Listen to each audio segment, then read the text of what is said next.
Good evening, Wrestling Inc. It's me, Nick Hausman, the managing editor here of Wrestling Inc., traditionally here on the Winkley in the afternoons, Tuesday through Thursdays, but I'm staying up here late on Tuesday night to talk SmackDown Live with you and all the great fans out there. And joining me tonight is none other than the man I started the day off with over at the Winkley.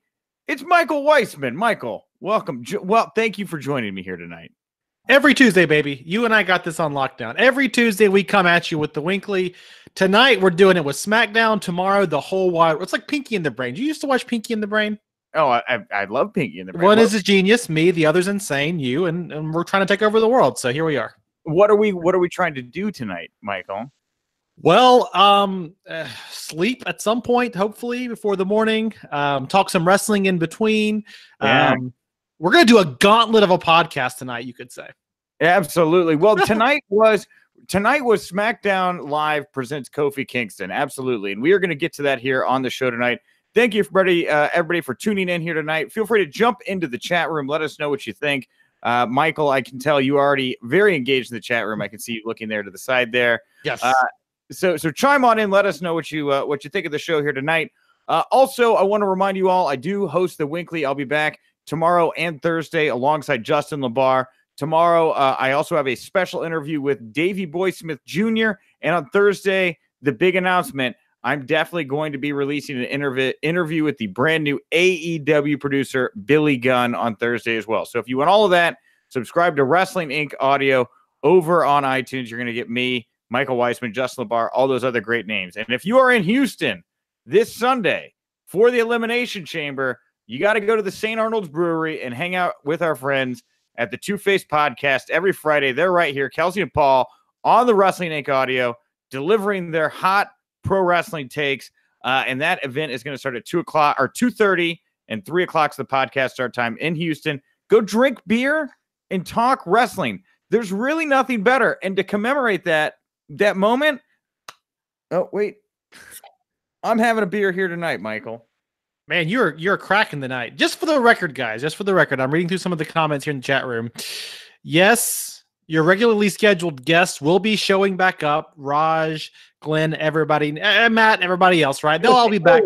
Oh, that's right. It was a weird, wacky series of misschedulings that led to Michael and I being here tonight. So, yeah, no, don't worry about it. I would like to keep my daytime schedule. You guys don't worry about that. We're just blowing up the chat room a little bit here, ruffling some feathers, I guess. Hey guys, if it makes you feel any better, I've got lasers. Yeah. I've got a laser gun. All right, not helping our cause at all. Number 2, just for the record, we will also not be talking any Temptation Island tonight. So just go ahead and get that out of your system while you're at it. Oh, you mean Nick Hausman's favorite television program, Temptation Island? Yeah, no Temptation Island. Oh, I love that. Oh, the romance. No, we're talking pro wrestling here tonight. Now, I got all the opening jibber jabber out of the way. You know what's coming up this week on the Wrestling Inc. audio platform. And you know what's going down in Houston with that big St. Arnold's Brewery party. And now let's get to it. Let's get to the Smack. That's what we do here, right? We run down SmackDown. We're just going to review SmackDown, right? It's the Winkley at night. That's what we're going to call this now. The Winkley at night. There you go. Wink at night. It's like Nick at Night. All right. Well, tonight's SmackDown opened with a graphic in the memory of WWE Hall of Famer Pedro Morales, who passed away at the age of 76 today. Very sad news. That actually broke since we did the Winkley this morning. So I'll be talking more about Pedro and his legacy tomorrow on the Winkley. So please tune back in for me and LaBar with that tomorrow. But now we go right to a look back at how Vince McMahon suspended Becky Lynch on last night's Raw and named Charlotte the replacement for Becky at WrestleMania 35. We go then live from Huntington Center in Toledo, Ohio, as Tom Phillips welcomes us.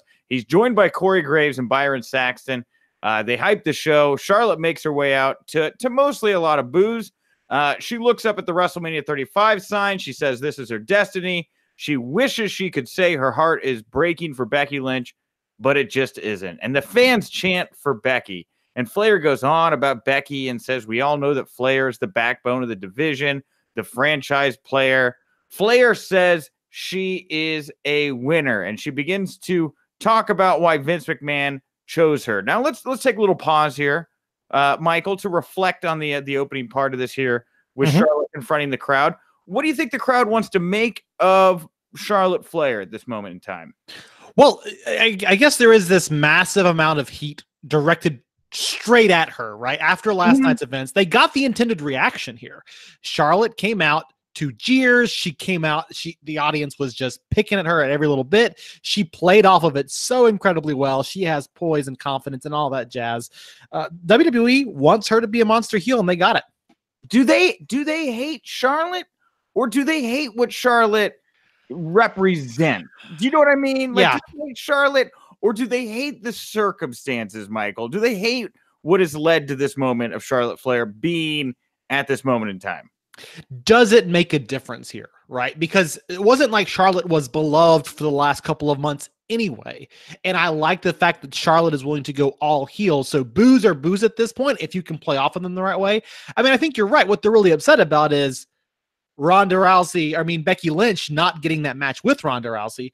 But at the end of the day, Charlotte is able to control the narrative out there. And so it does come across as though they are booing her and dislike her. Charlotte comes out. She says Vince chose her because he made a smart business decision. He chose a future Hall of Famer over someone that's just had a few good months. The fans continue to chant for Becky. Flair mocks Becky for not coming out. She goes on and says Vince chose her because WrestleMania is the biggest match of the year, and he's not going to risk it on a flash in the pan. It's negative. It's negative, Michael. She's controlling the narrative here, dude. She's given the platform. She's taking it where it needs to go. Yeah. All right. Well, Charlotte says we may not be happy with Vince's decision, but we can promise WrestleMania will be like every other pay-per-view she's main evented. Everyone will be standing on their feet doing a "This is awesome" chant. She tells everyone to go ahead and boo her now. You're welcome. She dedicates the match to her former friend, Becky, really just sticking the finger in the open wound here. Flair goes to leave, but the "You suck" chants start up. She brags about main eventing WrestleMania. She says she has a front row ticket for the chamber match between Ruby Riott and Rousey, and she promises Rousey she won't interfere. She's just going to scout the match, and she says maybe we'll get a new champion and Flair will get a new WrestleMania opponent. Wouldn't that be great? What if we went from Becky Lynch versus Ronda Rousey to Charlotte Flair versus Ruby Riott at WrestleMania? That'd be a twist and turn. Well, it would open the door back up for Becky and Ronda, right? No, I actually like this because Charlotte came out and put over the women's title match on Sunday more than practically anybody else outside of Ruby Riott herself has done in the last 48 hours. So I appreciate Charlotte nodding to the match that's going to happen on Sunday and keeping that narrative alive. And again, Charlotte is doing what she needs to do out there. Wherever this road takes us, right? Charlotte is going out there. She's addressing the fans. She's getting "You suck" chants, right? There were boos. There were go away boos, right? But she is able to take this and control it and basically put the spotlight back onto her and back onto the women's title situation. I love it. I'm still not sold. I mean, I hear your optimism, and I'm with you. I want to be with you, but I still think that primarily the fans are unhappy with Charlotte, not because they don't like Charlotte Flair, but more because they are unhappy with the circumstances. I thought this was a very good outing here by Charlotte. I mean, Charlotte's always great, but I don't think we've ramped up to really what you're talking about quite yet. Where like the fans are really booing Charlotte. I don't know. I don't know. I mean, you could put all three of these women in the ring on Raw on Monday, and I think that it could go any which way as Sunday. Other than, I mean, Becky will get cheered, but Ronda or Charlotte, I don't know which one of them they'd cheer. Well, the thing about it, though, is it's not like in a situation with Ronda where the fans sense weakness and they latch onto it and you can't stop them. Or like it was with Roman Reigns, and they just continually pounded and pounded and pounded. By the end of this promo, Charlotte was kind of having the upper hand here. She was controlling what was going on there. She did the what chant. She was playing into this whole thing. And so, to me, that tells a different story. Now, I'm with you, Nick. Where this thing plays out in a week, in 2 weeks, and in 4 weeks, I may look back and say this was the genesis of a bunch of bad decision-making by WWE Creative.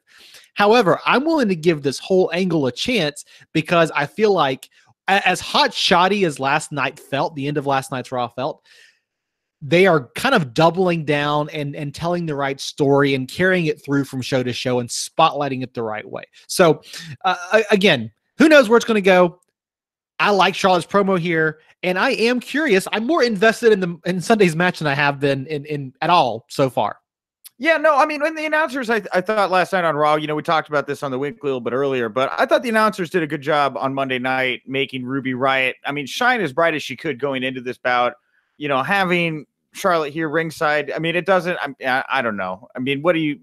Does anybody realistically believe Ruby Riott's going to take off with the title here? Maybe. They got Fastlane. They could flip it back, I guess, if you want to get all wacky on the road here. But it's just getting, I don't know. It's just, it's getting too convoluted for me. And I don't think that the backlash necessarily from the fans is projected at Charlotte necessarily. But not to say that it can't get to that point. I just don't know that we're there quite yet. I did think this was a very good promo here from Charlotte, but I still feel that the negativity here from the fans is less about Charlotte, more about what is going on in general. I can see some of that. Obviously, I think Charlotte will get there. I think the bigger thing here too is you talked about it being convoluted. We're just lucky that WWE only has one women's championship to worry about, right? That's because obviously there's no other women's champion on SmackDown that would be concerned about any of the happenings around her. So there's only the Raw Women's Championship that exists right now in WWE land. So that's fortunate for us and for storytelling. You trying to make a point here, Murray? I'm just saying.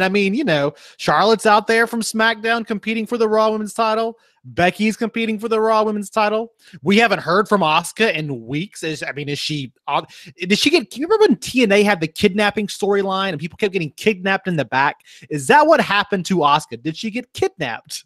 The thing is, you think you're ready for Asuka, but nobody's ready for Asuka. Nobody's ready for Asuka. I don't know.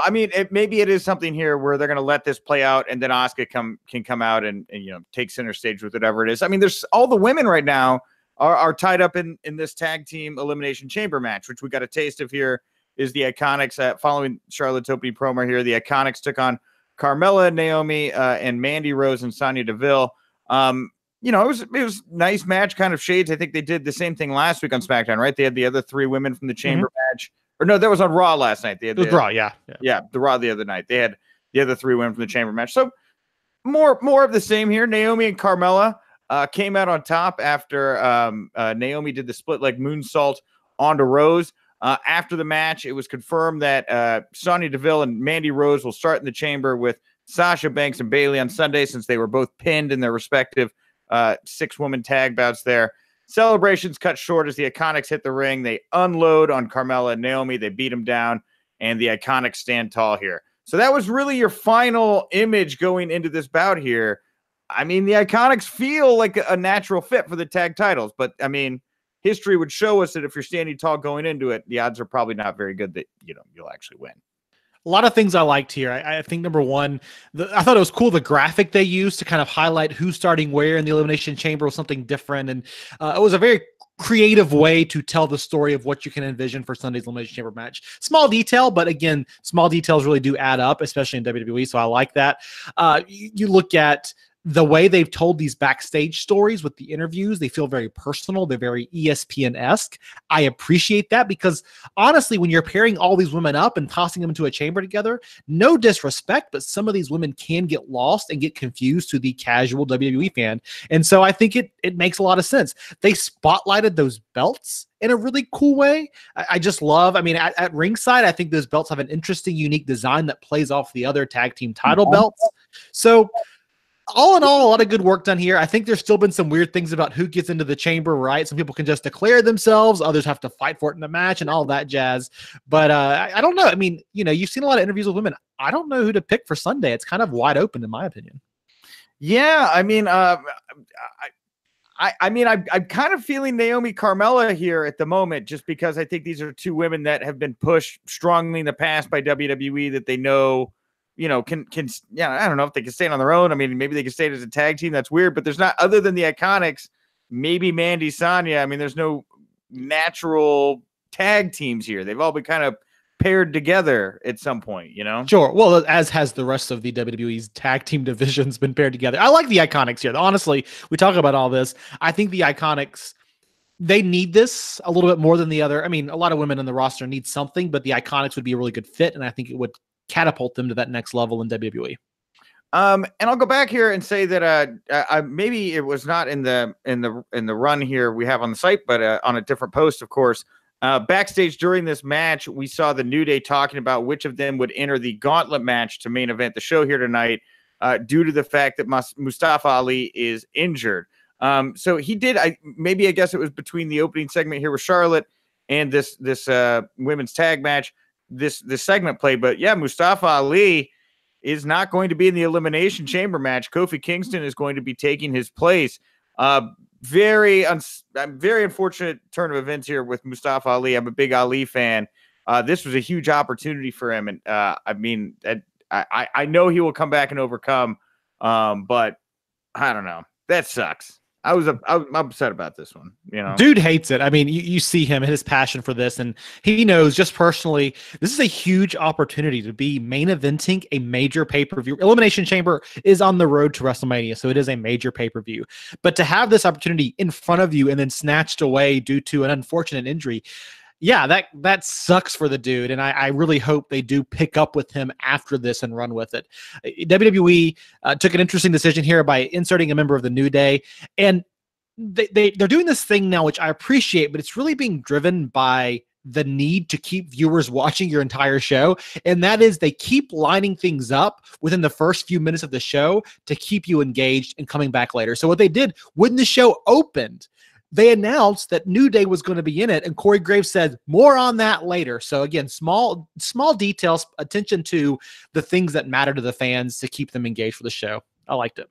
Yeah, no, very, very good observation there, especially as they're rolling into Fox here where they're looking for that more sports-oriented feel. Sure. That's the kind of stuff that, makes it feel more natural. But anyway, yeah, we will get to that later here. Obviously, Kofi Kingston will shine brightly here in the back half of our conversation about the show. So we go back, we see a video package of Red Brand teams discussing Sunday's chamber match for the WWE Women's Tag Title. Not much to make of there. Announcers plug Road to WrestleMania 35 on the network. And we go to the ring for the premiere of Miz TV as SmackDown Tag Team Champions Shane McMahon and The Miz come out to a huge pop. Greg Hamilton does the introduction. Shane and Miz hit the ring as we go to commercial. We come back to the break, and the announcers are talking about Mustafa Ali's injury. We go to, this is where we got the video of Ali, where he talked about he's taking the biggest hit of his career. So we do have it here in the run sheet. I was just throwing You were off. just premature. That's all it was. You were premature. I was premature. They make medicines for that. It's all good. You're good. Dude, whatever. Blue chew, whatever. You feel better about yourself. That's right. Tell Raj we got the plug-in. Please tell him we got the plug-in, okay? Just thank you. Yeah, very unfortunate here with Ali. So we go back to the ring. The Miz and Shane welcoming us to their new show. Miz talks about how the Usos, they sent a strong message last week. He says Shane wasn't here last week because he was filming for a future episode of NCIS. Is that true? Is Shane McMahon going to be on NCIS? I did a quick Google search. As soon as he said that, they were very specific. NCIS Los Angeles. I did a huge, our quick Google search, could not find anything about that. So no way. I hope it's one of those things where he's like at a hot dog stand, right? And then somebody runs past him, and while he's getting the hot dog, right, and the mugger's running past him, he slams into Shane, and all this right, this mustard gets on him, and then the cops come up to him, they're like, "Oh my God, you're Shane McMahon," and he's all covered in mustard, and he's like, "That way." Like the Stan Lee cameo of NCIS Los Angeles. You know that Shane McMahon has been in the movies before in a very similar cameo-like fashion. Did you know this? What movie are you talking about? Okay, so if you go back in time, Rebecca Ramon Stamos and that guy from American Pie, they starred in the remake of Rollerball. All right. And Rollerball, if you remember, had some kind of weird WWE crossover at the time with promotional or whatever else. Paul Heyman famously did the announcing for that movie, and Shane McMahon was involved in some weird scene with a bunch of business people around near an airplane or in a parking lot or something like that in a very minor cameo role. So there you go. From Rollerball to NCIS, the Shane McMahon on-screen legacy continues. Yeah. Shane goes on. He introduces their guests for tonight and their challengers for Sunday, the Usos, Jimmy and Jay. Usos hit the ring, and Shane invites them to take a seat, but they want to stay standing up, so they will.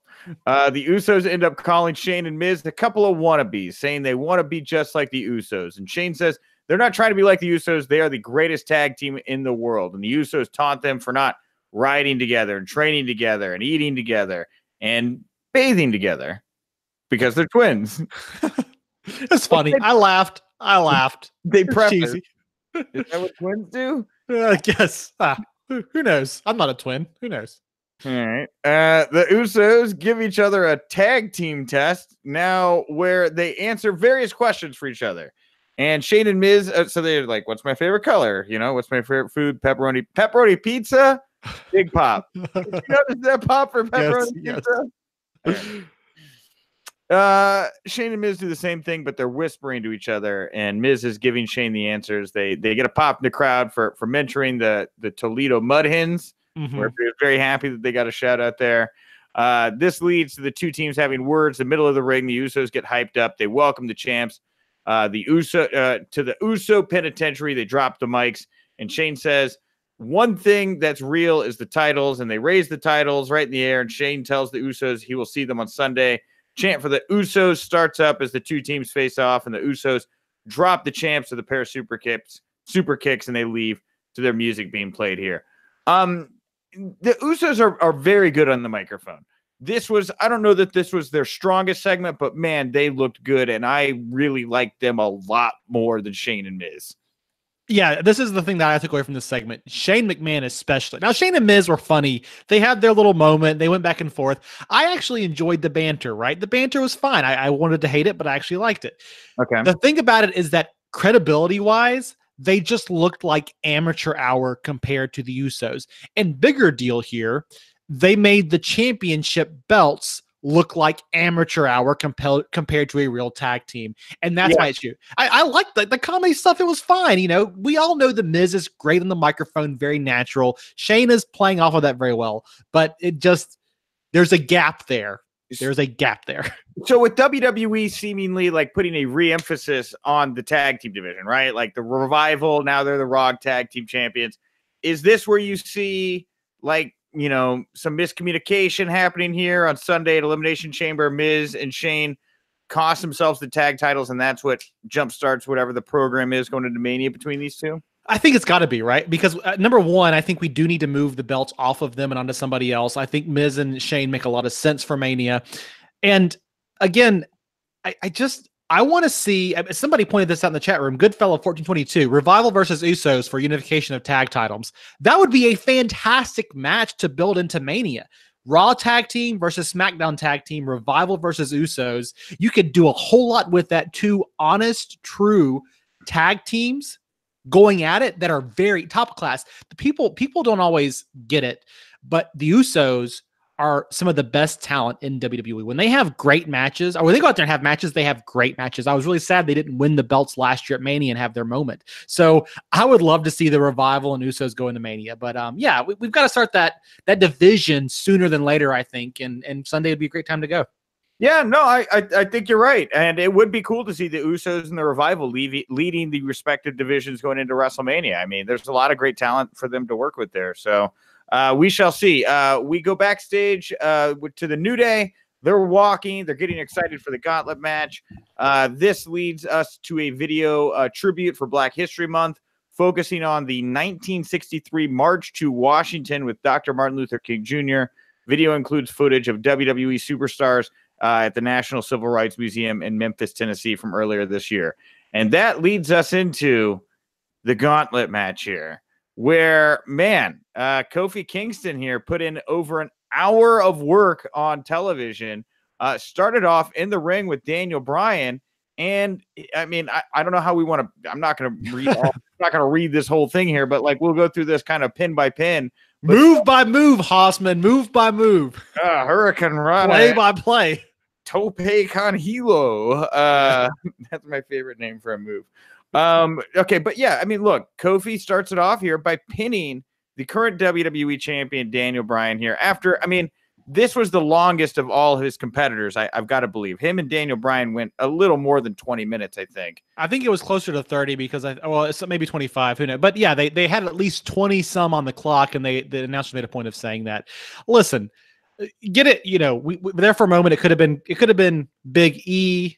It could have been Xavier Woods. They kind of teased both. They brought in Kofi. I love this call here. And here's why. We know that Big E could be in for part of the thing here. Big plans after New Day eventually breaks up. Xavier Woods has a great entertainer's mind. He's good in the ring, don't get me wrong. But he's got a great entertainer's mind, that promotion aspect. But Kofi Kingston always feels like the guy who kind of he's the legend in this group, in this trio. But he is a true WWE legend. The guy can go in the ring. He's had some great feuds over the years.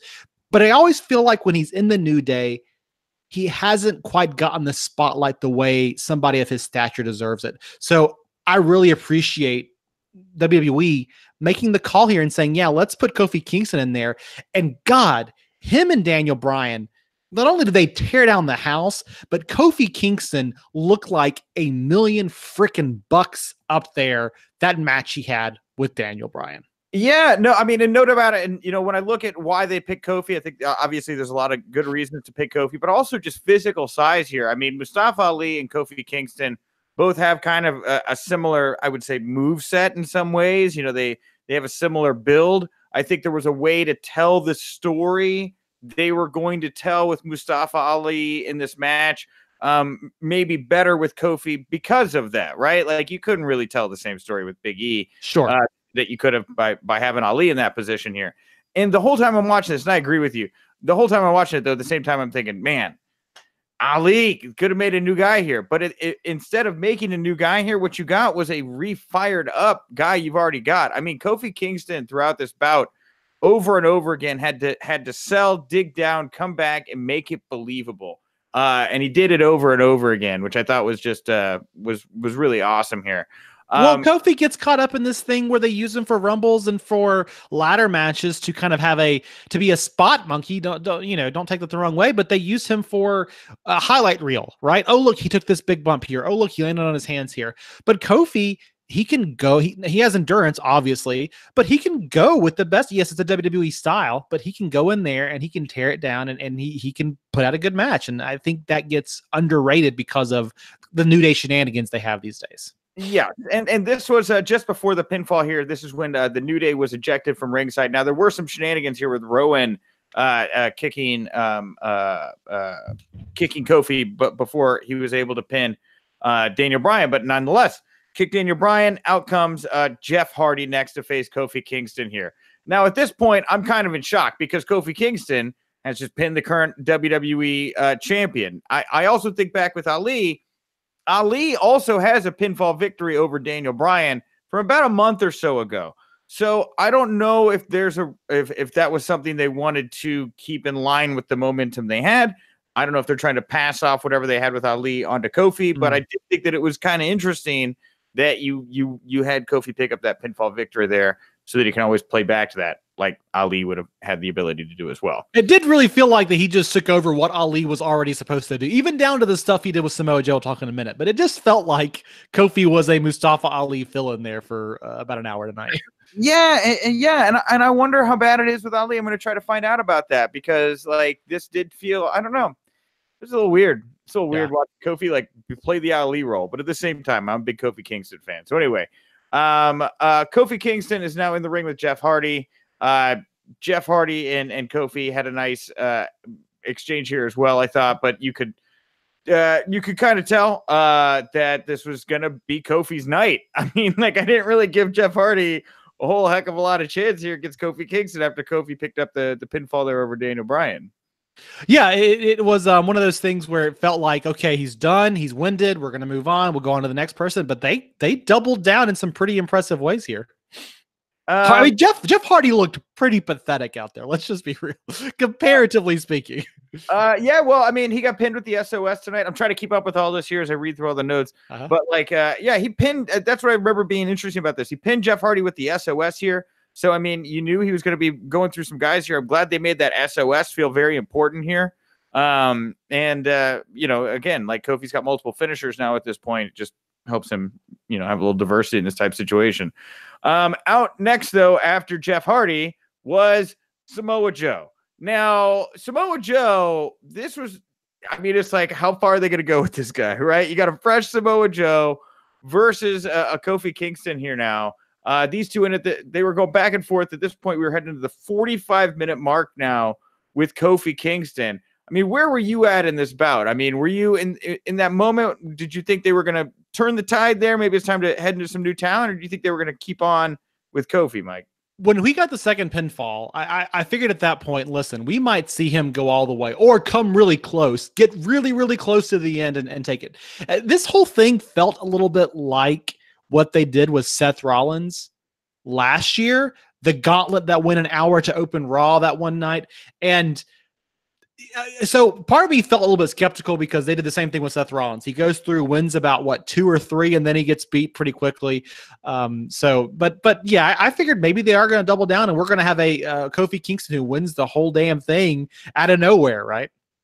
Yeah, well, Joe synced in that Coquina clutch, and it looked like this could be the end for Kofi, but Kofi managed to turn that into a pinfall. Joe got eliminated, and this really did since Samoa Joe quite a bit. Samoa Joe went after Kofi on the floor, put him in the Coquina clutch, wouldn't let go. Referees are going crazy all around him. Very well done. Like this is there was actually a moment here right before he put the Coquina clutch on the outside where he was rolling to the outside, and like Kofi was leaning over the ring apron area, and on the way to roll out, Joe just kind of rolled over his head. It looked, I don't know, it looked smooth, Yeah. Two veterans pulling off something that should be very simple, but they took some finesse to it here. But anyway, smooth, but kind of still like, what's the word here? Nuts. A lot of WWE stuff is very smooth and that crisp style. But what they did in this match, even with the Daniel Bryan stuff, especially at the beginning, but even there, what you're talking about, that moment with Samoa Joe, smooth in a very physical manner that still looks intense and painful and very UFC or MMA-esque. Yeah, maybe gritty is the word. Yes. Is gritty a good word? Yeah, gritty kind of implies a little bit of undercurrent, but I'll take it. Dangerous. Look dangerous. All of pro wrestling is dangerous. It looked like he was going to smash his head with his big Samoa Joe belly there. But yeah, Joe rolled over Kofi to the outside, slapped on that Coquina clutch, and I was like, where are they going to go with this, right? Because we are so deep into the show now. There's like 10 minutes left. You got AJ Styles and Randy Orton still to go. AJ Styles ran out and did good guy AJ Styles thing. Kicked off Samoa Joe, ran him off to the outside, gave Kofi Kingston some time to regroup, and we come back from commercial, and I love that Kofi is just in AJ's face. Like, for me, this was the moment of the match for me. Just 50 minutes in, Kofi Kingston looking AJ in the face, being like, I've been here forever. I'm going to beat you now. And smacking him in the face and going back and forth. I just thought the intensity here between Kofi and AJ was great. I loved it. It gave Kofi a minute to catch his breath too. Like, let's be real here. He needed a second there for after he'd been in the ring 60 minutes. But also, yeah, I think it gave a little bit more of that storytelling element to what was happening in the ring, more other than just wrestling. So I appreciated that between these two veterans. AJ Styles did manage to slap in the calf crusher on Kofi. Man, say that one 10 times fast. Just after they passed the 1 hour mark, or Kofi passed the 1 hour mark in the match, and Kofi tapped out. So went over an hour. I mean, I can go back in time myself, but went over an hour here and looked great, even in defeat, as AJ Styles did make him tap out, but out of nowhere, Randy Orton come in shortly after. Drop him with the RKO, pick up the pinfall. Randy Orton wins. You'll be the last man in the chamber match here on Sunday. I heard you go. My two big complaints with this match. Number one, the announce team made some comment about Kofi Kingston. They said this may be the longest somebody has ever been in a match on SmackDown. But correct me if I'm wrong. They've had 60-minute Iron Man matches on SmackDown in the past, right? That was the Brock Lesnar Angle, right? Kurt Angle match, right? That was a 60-minute Iron Man match. So it just seemed like a small miss by the announce team because that's a very famous match in SmackDown history. But my other big thing with this, in a more serious fashion, is you had Kofi Kingston go all the way to the end. And you have him tap out. And I get it, right? The storytelling here is he's exhausted, he's tired. But if he had managed to score some kind of cheap victory over AJ Styles, I think it would have been so much more effective to have him lose in the same way AJ Styles lost. If Kofi Kingston could have made the whole gauntlet and then Randy Orton sneaks in behind him to steal the victory, that tells the better conclusion of the story than Randy Orton doing it over AJ Styles. Nitpicky, yes, but I think that would have been a better moment for me. So, coming out of this thing here now, I got to think that because I hate to say, I think Ali was a favorite to win the Elimination Chamber, but I definitely think he was in contention here. Kofi shined very, very brightly. I mean, is it silly to think like on the road to WrestleMania, we could maybe get a Kofi Kingston world title run? I think we're not going to get that right now. It's like whenever Jerry Lawler had that weird feud with The Miz a number of years ago when people speculated maybe this would be his moment. We're too far removed. They already have their plans in place for Mania. If this had happened, let's say in May, maybe we would have a summer of Kofi, right? But not now. I don't think they're going to go this way. I don't think they're ready to do it with Mustafa Ali yet. I think they're still a bridge too far. They're just setting us up for some kind of multi-man match at Mania. I think that's what we're kind of being prepared for here. All right. So this is a good transition here. Before we get into our one news topic, we're going to talk at the end of the show here about, because I don't want to talk any news. I got to talk about it tomorrow on the Winkly. I'd like to get some previews in here and predictions for the Elimination Chamber. So you think this is leading into some kind of multi-man match at WrestleMania? How does the WWE Championship match play out? Who wins? How does this roll out to Mania? I still think we're going to walk away with Daniel Bryan. I think we're still too early in the second phase of Daniel Bryan's championship run as the new Daniel Bryan with the belt and everything else. But I would not be surprised to see him lose it at either next month's pay-per-view for a quick little title change and keep that feud going, maybe to Samoa Joe in a triple threat match. Or maybe they save the big moment and somebody finally conquers him at Mania. Maybe what happens is Daniel Bryan wins on Sunday. We end up with a triple threat match at Fastlane because that's a pretty quick turnaround from Elimination Chamber to Fastlane. Samoa Joe walks out. There's chaos surrounding the WWE Championship. Mustafa Ali gets stuck in there. A babyface has got to win at Mania, right? Daniel Bryan gets conquered on the granddaddy of them all. That's got to be what happens. I don't know. Maybe he just holds the belt forever. What I seriously it's an eco belt, so at some point that belt will biodegrade. Okay, let's just be real. I do think that I have a low key suspicion. I don't know, just a hunch. As we kind of look towards like maybe a possible end of the brand extension. I know they're doing the superstar shakeup. I don't really know what that means, but if you were going to create one top title and throw another one in the garbage, I could see Vince doing that to Daniels. I don't know. Food for thought. But as far as this match goes, look, Orton, if they're going to keep up with him and Ali, I could see that being a nice little side program here into Mania. If Ali can get healed up and cleared, I think him and Orton would be fine. So that throws them out of it. I don't see Jeff Hardy taking the title. AJ, Samoa Joe, and Kofi Kingston would be the only other three that would be contenders there. I just don't know who you pair Daniel Bryan with at WrestleMania if he rolls through all these guys. I don't know. I mean, who's the logical opponent beyond these guys? You've been big on Mustafa Ali, so maybe I'm getting on that bandwagon because you talked about him so much. I don't know, but I mean, I don't know what's going to go on with Shane and Miz. I mean, do they bring Miz back into the equation here? Is he the one who's like, "You're dumb, shut up"? I've figured out. I've been a McMahon. I'm a McMahon now. You're stupid. That would be an interesting dynamic, wouldn't it? The Miz as a babyface finally coming after Daniel Bryan as a heel. That would be fun. I've never been a big fan of this idea that they're going to reunify the titles because the Universal Champion has felt so absentee for so long. I was watching the Iron Man match tonight with Daniel Bryan and thinking, man, it's great it's great to have a champion on the show. And I think we've all lost sight of that with Brock Lesnar being around for so long. So for that reason alone, I hope they don't unify the titles, but I don't know where you go with Daniel Bryan post. I think the AJ Styles stuff has got to be done. I like Samoa Joe being in the mix, but it can't be heel on heel. So who else do you put in there?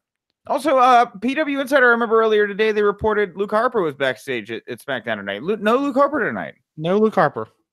That could be a fun little feud, right? Daniel Bryan, Luke Harper. Luke Harper can go in the ring. Ooh, that is fun. Who knows? That's cool. We talked about the women's tag chamber match. Let's talk SmackDown Tag Team Championship. Miz and Shane Usos. We talked about that a little bit already. Buddy Murphy versus Akira Tozawa for the Cruiserweight Championship. Do you have any opinions either way? I feel a little lost in the 205. I've been brain dead wrestling wise. I feel a little lost in 205 land. I mean, I've been doing SmackDown on some weeks. So 205 what? 205 win? 205 not live for me. I mean, Buddy Murphy's been a good Buddy, yeah. Man, Buddy Murphy, right? Buddy Murphy.